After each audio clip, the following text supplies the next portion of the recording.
Harmony.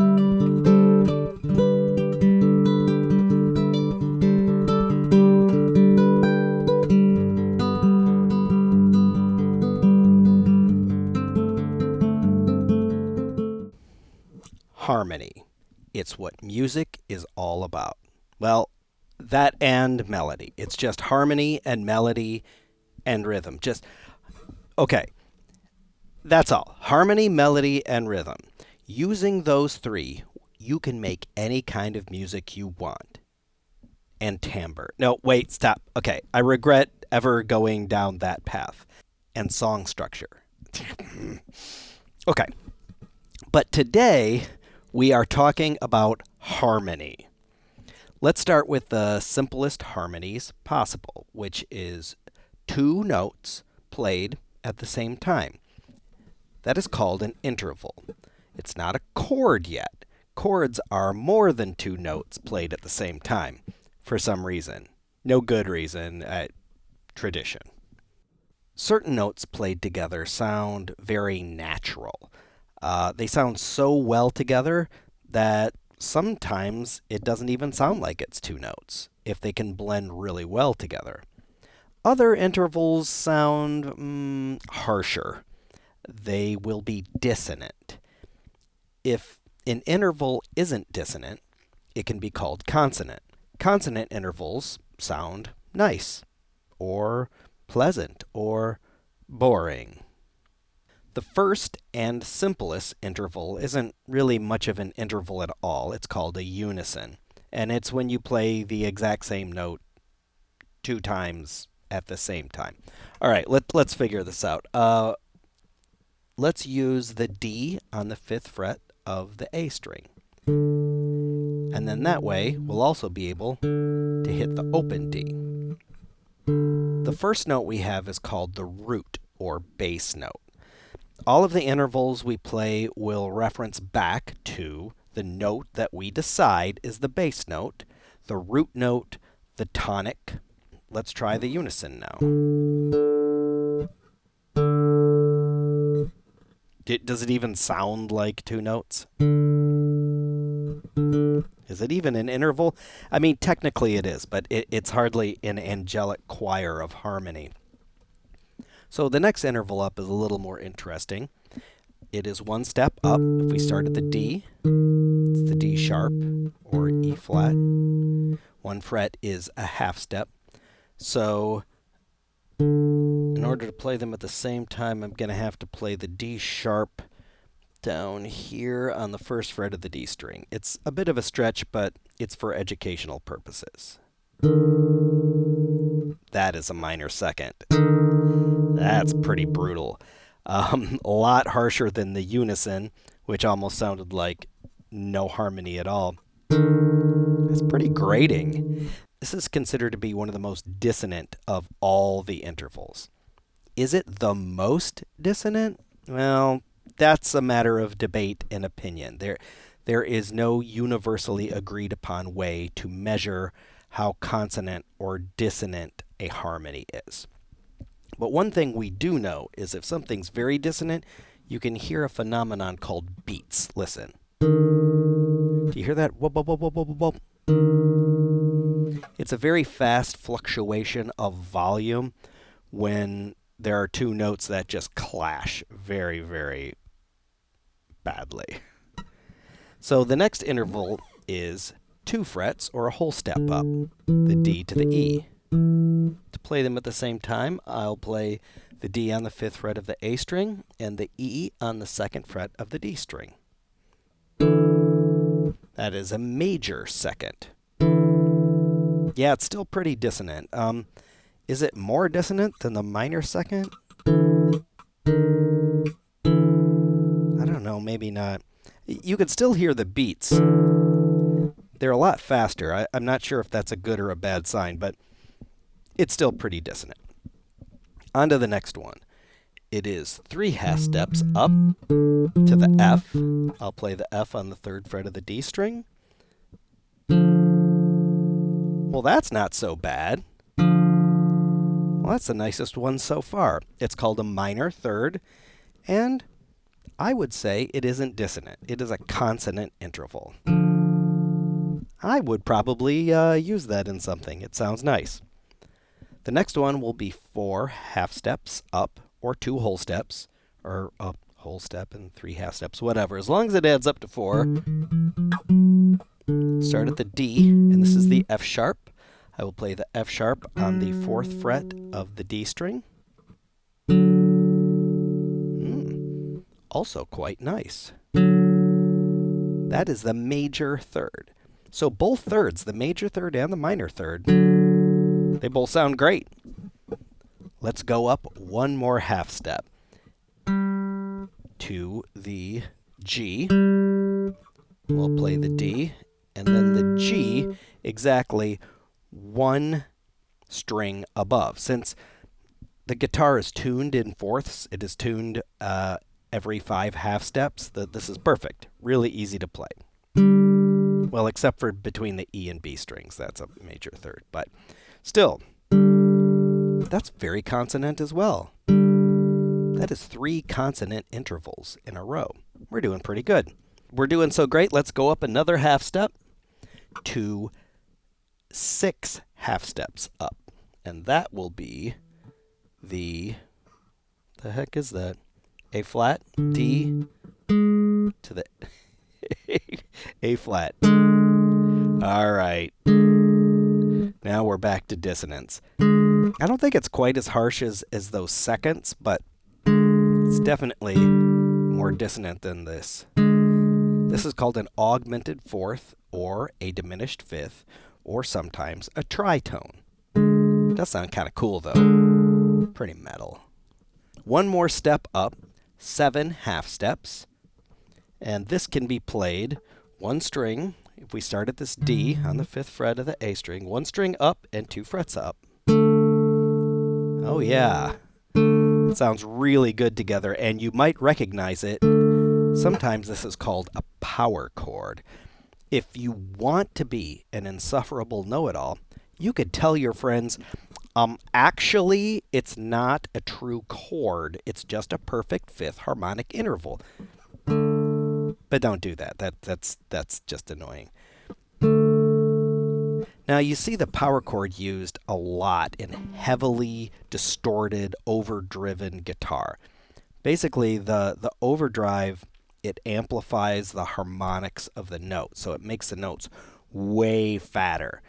The problem is you start putting all these fat notes on top of each other, and it ends up being everything. It just sounds like a big mush of white noise. So you have to be very careful about how many distorted notes you play at once.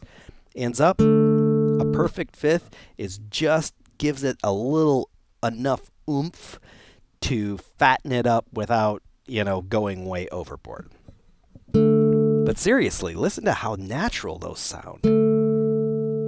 Man, the perfect 5th, which is what that is, did I mention? It is considered to be one of the most consonant intervals next to the unison and the octave, which we'll get to soon, spoiler. And the 5th, it might be the most important interval in all of Western music, not just for harmony, but in chord progressions, resolution. All notes of the diatonic scale can be found using successive perfect 5ths. It's called the circle of 5ths.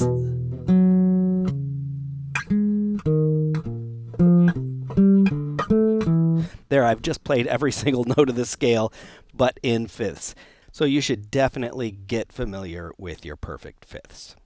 Let's go up one more half step to 8 frets, 8 half steps from our initial starting tonic.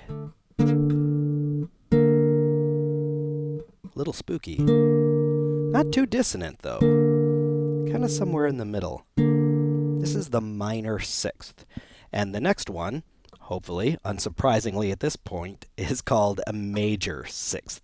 9 half steps up from the tonic. That's nice. Not bad either. Not as nice as a perfect 5th.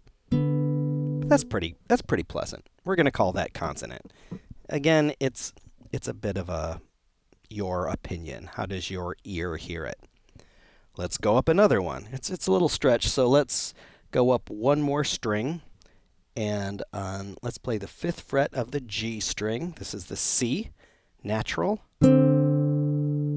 That is a minor 7th. It's 10 half steps up from the tonic. It's a little dissonant. It's not as much as the super dissonant intervals. I'm not sure if I hear any beats. It isn't exactly, a perfect 5th, but still pretty nice. Up one more to 11 half steps from the D is called a major 7th. All right, that's a little harsh. I think I can hear beats in it too. Let's listen. Yeah, they are there. They're very fast, but they are there. The final interval, in some opinions, is called the octave, and it's 12 half steps up. Doesn't get much more not dissonant than that. Yeah, it's hardly even an interval. It's really just the same note. And you could play them anywhere. A good trick is 2 strings and 2 frets up. Unless you're on the D string, then it's 3 frets up. Because, the E and B strings are tuned a little differently. But that is a very important interval, and you should know it. That one is really the last of the most consonant intervals. The octave, the 5th, the unison. Compare these to the most dissonant intervals, and you can hear how much different these intervals sound compared to each other. All the other ones are somewhere in the middle. Where they lay in the middle, how dissonant they sound to you, that's going to be subjective to the listener. Spend some time with them and make up your own mind. Now, I said in some ways we were finished when we hit the octave, but we don't have to stop. We could just keep going. Here's the octave. Let's go up one more half step. Ooh, 13 half steps. That's really just the minor 2nd, but I bring this one up an octave. And it actually has a name. It's called a minor 9th. And when you get above the octave, just add 7. So a 2nd is a 9th, 3rd is a 10th, that whole kind of thing. That makes sense. Let's just run through the rest real quick. They're not as important, and it'll be a fun exercise for you to figure it out later. So, minor 9th, major 9th, keep going. A minor 10th is like a minor 3rd. A major 10th is a major 3rd. An 11th, augmented 11th. The 12th, minor 13th, major 13th, minor 14th, major 14th, and 2 octaves. All of these basic intervals are the building blocks for any kind of more complicated harmony, fancy chords, whatever they are made out of these basic intervals. And I think you can get a lot of value just playing along with the intervals, figuring out how to play them all over the neck. How do they sound to you? Which ones do you like? Which ones don't you like? And trying them in different contexts and different orders and that sort of thing. To help you with this, you can find ear training apps online, and even my mobile guitar tuner has some interval training exercises. I question how valuable they are. I think it's much more valuable to learn the sound of the intervals on your own instrument. It's worth checking these learning tools out. They could be of value, but I'm not going to strongly recommend them. Something else that I sort of have to talk about now are inversions. When we started with the tonic note as the D, all of our intervals were higher than that, but the tonic does not necessarily have to be a lower note. If we start with our perfect 5th, let's take this 5th here, the A, and bring it down an octave to the low A. That is an inverted 5th, an inverted perfect 5th. But if you take a look at it, you see we're playing the notes on the same fret, 2 different strings.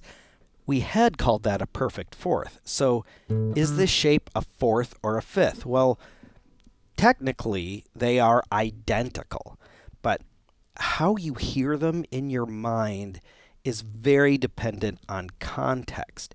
Which note of the interval you hear as the tonic, and it doesn't necessarily have to be the lower one. To demonstrate this, let's go back to the minor sixth. So here's the fifth, here's the sixth. It should sound a little spooky, but let's raise up the D to the higher octave. That is a major third. And to emphasize the tonic, let's do the very major. Now I'm going to play that minor sixth again. Does it sound the same? It doesn't to me. It doesn't sound spooky anymore. It sounds like that major third, but lower. If you practice, you can sort of learn to hear intervals either way. I don't know how valuable it is, but what's important is to sort of explore how your listener is going to hear it. One of the reasons that this trick with the minor sixth to major third works is that generally we hear the major third as more consonant, and typically our ears are going to try to find the most consonant harmonies, even if they happen to be, flipped upside down. Now that we are familiar with all of the intervals, we should explore how they fit into diatonic scales. In the introduction to scales that I did in my last video, I go over types of diatonic scales, major, minor, and all the other modes. So for this one, let's use A minor. They're all the same, but this is an easy one. And A minor doesn't have any sharps or flats. The notes are A, B, C, D, E, F, G. There you go. So if we're hitting a sharp or a flat, we know we are not in key. Let's start at the open A and play a perfect fifth. Cool. It's an A, the perfect fifth is an E. E is part of the E minor scale, so everything's hunky-dory. The next note is a B. Let's play the perfect fifth of that. That is a C sharp. Uh-oh, we got a problem. C sharp is not in the A minor scale. Well, what are we supposed to do? Let's come back to it.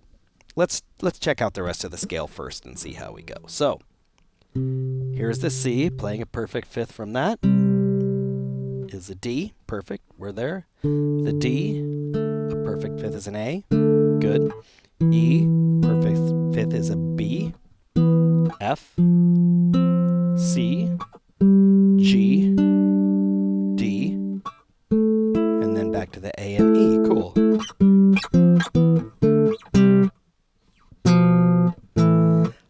Yeah, there's that. Ooh. So we get to that second step that we're technically shouldn't be playing a perfect fifth in because it's not in the scale. We could play the diminished fifth, but the diminished fifth sounds so different than a perfect fifth. I mean, technically it's a fifth, but it's so dissonant, and the perfect fifth is so consonant that just throwing it in the middle there is jarring. It doesn't make sense. What do we do? Well, you could just skip it. There you go. It's like it doesn't even exist. You could also just use a different interval, maybe the fourth. That sounds pretty cool. Or you could just play the C sharp. I mean, the scale police aren't going to show up and arrest you if you play a note outside the scale. So throwing in an accidental here and there should be fine. But this is always going to be sort of a rough patch in the diatonic scales because one of these notes is not going to have a perfect fifth. And the perfect fifth is, as I said before, one of the most important intervals. Now, in the other modes, it's going to be in different places. Like if we're playing in C major, the weird interval is going to be on the seventh step, the B, and you could figure out where the rest are yourself. Remember, when you get to that odd spot, just be thoughtful. do you really need to play that interval? I'm sure you have a lot of options. And with a little creativity, I bet you could find something really cool without just shoving a square peg into a round hole. Now that we've seen how fifths work inside of a diatonic scale, let's take a look at another very important interval, a third. Let's stay in E minor, and we'll start here on the A. Did I say A minor? I hope so. We need to play a third, but is it a major or minor third? Well, we have to find this by counting up the scale. Go up 2 notes of the scale, and you'll find out what the third is. Diatonic scales use some half steps and some whole steps, so I hope you have it memorized. If not, remember minor is whole, half, whole, half, whole. There you go. So here, 1, 2, 3, the third is a C, which is 3 half steps up from the A, and it's a minor third, which kind of makes sense. It is a minor scale. The first step should have a minor third. Now let's see what the second step is. Remember, that gave us some problems with the fifth.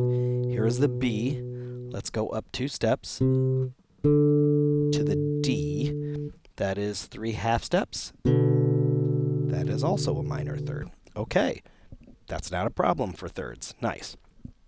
Let's take a look at the C. C, D, E. That is 4 half steps up, or a major third. Nice. Move on to the D. 3 half steps, that's a minor third. E, F, G, a minor third. F, up to the A, that is a major third. G, up to the B, is also a major third. To the A minor.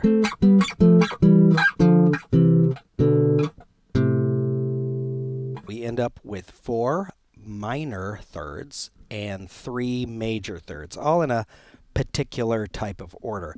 Though that order, the minor, minor, major, minor, minor, major, major, it's the same pattern throughout all the diatonic scales, whether it's minor, major, Phrygian, Mixolydian, or whatever. Because they're the same scale, they just have a tonic on a different note. So once you learn the pattern once, you've got them all down. Very versatile. And it will come in handy if you want to play little harmonies and stuff. I hope this was interesting to you. If you are an experienced musician and you know your thirds backwards and forwards, I hope this gave you maybe a new perspective on intervals. If you're a beginner, well, that's good. You've taken your first step into a larger world. Please play around with all of the intervals, learn how to play them in all of the different places on the neck, how they fit into the diatonic scales, how they sound, what you like, what you don't. I think you're going to have a lot of fun and really deepen your understanding of your instrument and music.